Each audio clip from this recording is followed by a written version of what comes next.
साधारणपणानंतर केल्यानंतर एक टप्पा आमचा पूर्ण 30 ते 80 ही महिला तर स्त्री रोग रोग रोग म्हणणे जरा वाईट आहे, पण आजार म्हणून त्या स्त्रियांशी संबंधित आजाराने हैराण असते. ना नवऱ्याला सांगत, ना मुलाला सांगत, ना डॉक्टरकडे जात, अंगावर काढत असत. तर त्याचं आम्ही त्याच क्लिनिकमध्ये सकाळचं सुरू केलं की ज्यात तिला नेमकं काय होत आहे, मग तिची पाळी अनियमित आहे का, तिचे कंबर दुखते का, तिचे पाय दुखतात, त्यापासून साधारणतः कुठल्याही स्त्रीला पिशवीचं ऑपरेशन हे काही चुकलेलं नाही. करायचं म्हटलं लाख रुपये लागतात, 50,000 रुपये लागतात, गेला बाजार 10,000 रुपये लागतात. हे सगळं आम्ही करणार. गेल्या 2 महिन्यात हा प्रकल्प सुरू झाला. एव्हाना 78 डिलिव्हरी आमच्या सुक्ता शुगराच्या माध्यमातून झाल्या. सरासरी काही लाखाचं बिल दरमहा येत आहे. तर हॉस्पिटल मग माझ्यावर विश्वास आहे, मी त्या दिवशी बिल मागत नाही, महिन्याच्या शेवटी बिल पाठवतात, आमची माणसं चेक करतात, एक रकमी जाऊन द्यायचं असतं. हा प्रकल्प हा स्त्रियांच्या आयुष्यातला सगळ्यात महत्वाचा प्रकल्प आहे. मराठीची स्तुती करा की ती एका फार मोठ्या पुरुषाला किंवा फार मोठ्या महिलेला जन्म घालते, पण ते जन्माच्या वेदना केवढ्या आहेत. तर हा प्रकल्प समजा इथे सुरू करणार आहे. प्रकल्प सुरू करणं म्हणजे काय, मी खूप व्यापारी वृत्तीचा माणूस आहे. जिथे हेळसांड असते तिथे मी लक्ष देतो. तुमच्यातल्या 4 महिलांनी याचं प्रमुख व्हावं आणि एकदा पुण्याला येऊन बघावं की किती सिस्टमॅटिक चाललेलं आहे. तर तासगाव शहर नाही, तासगाव तालुक्यातल्या ज्या ज्या महिलेला तुमच्या या केंद्रामध्ये येऊन मग त्याला तुम्ही शिवनेरीच्या ऐवजी जिजामाता म्हणा, जिजामाता महिला केंद्र, त्याला दरमहा किती लाख खर्च येईल, मग कानात नंतर सांगतो आमचा किती येत होतो.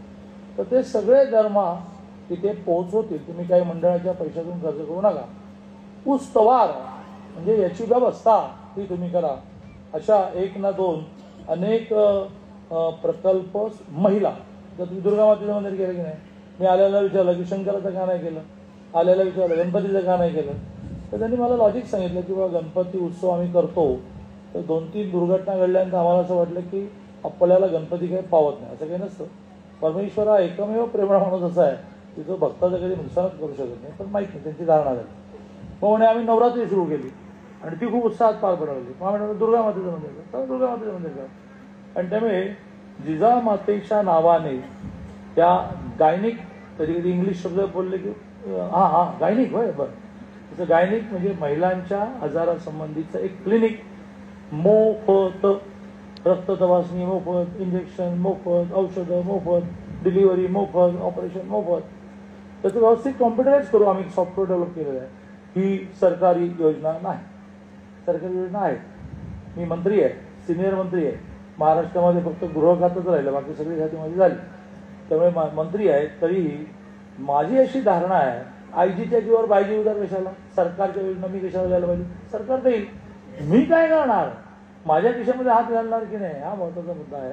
आणि त्यामुळे मी एकच योजना सांगितली. बाकीच्याही महिलांनी एकत्र येऊन काही नवनवीन गोष्टी काढल्या, तर त्या सगळ्या गोष्टीला तासगावमध्ये एका अर्थाने तुम्ही शक्तीची स्थापना केलेली आहे.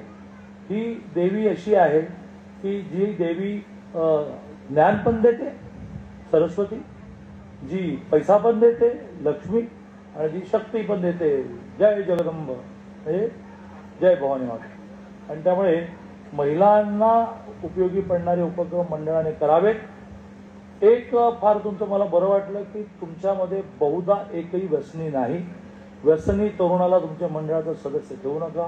तंबाखू खाणाऱ्याला सुद्धा म्हणा की ते परवानगी नाही, तंबाखू खाणाऱ्याला परवानगी नाही, आणि तो काय गुटखा खाण्याला परवानगी नाही, आणि हुक्का पिणाऱ्याला परवानगी नाही.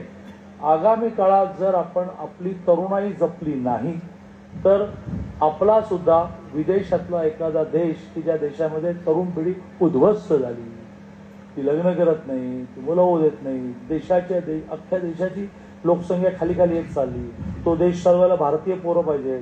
जर्मनीने आता महाराष्ट्राकडे 4 लाख पोरं मागितले आहेत, त्याचे 10,000 पाठवले आहेत, बाकीचे पाठवायचे आहे. मी विचारलं का असं, म्हणजे काही ना आमच्याकडचा तरुण हा काही करायलाच तयार नाही, तेव्हा आम्हाला हे सगळं चालवायचं आहे, तर तुम्ही तुमची पोरं पाठवा. उद्या भारताला पुन्हा कुठेतरी श्रीलंकेकडे माणसं मागायला लागतील अशी स्थिती येईल जर आपण आपली पोरं पोरी, पोरी पण काही त्यातून सुटल्या नाही, पोरं पोरी जर आपण व्यसनापासून दूर ठेवल्या नाही, त्या डॉल्बीपासून दूर ठेवल्या नाही, हे ऊट सूट मुलींची टिंगल करण्यापासून आणि करता करता करता टिंगलीमधून धाडस वाढलं म्हणून काहीतरी चुकीचा प्रकार कळेपर्यंत जी मजल जाते त्यापासून दूर ठेवलं नाही तर वाटोळं सत्यानाश होईल हे आपण लक्षात ठेवा. म्हणून मग छत्रपती शिवाजी महाराजांची जयंती केली आणि त्यांनी काय सांगितलं की अशीच असती सुंदर आई आमची, तर आम्ही पण सुंदर झालो.